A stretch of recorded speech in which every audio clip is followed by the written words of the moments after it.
Welcome to The Last Breakfast. Please enjoy the video. You begin by verifying prerequisites. Check the server network name or IP and confirm the SQL instance name.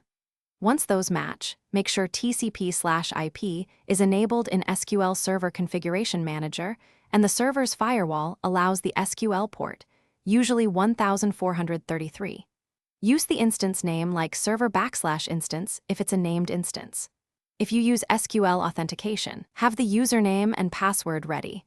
For Windows authentication, ensure your account is permitted. Now attempt a basic ping and port test to proceed. You now build and test the actual connection. In SSMS, choose Database Engine, then enter server equals server/instance or server equals IP, port, and pick authentication type. Once done, click Connect. If it fails, grab the error text. You can also use SQLCMD.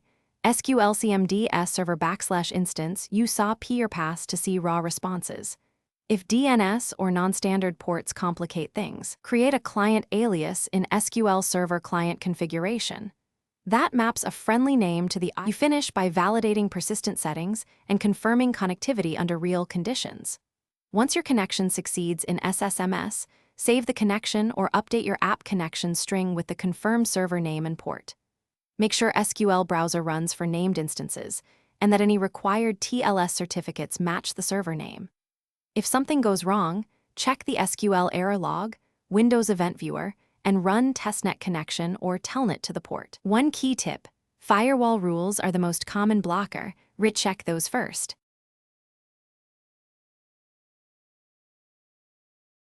Thanks for watching. If this was helpful, leave a like and consider subscribing. See you next time.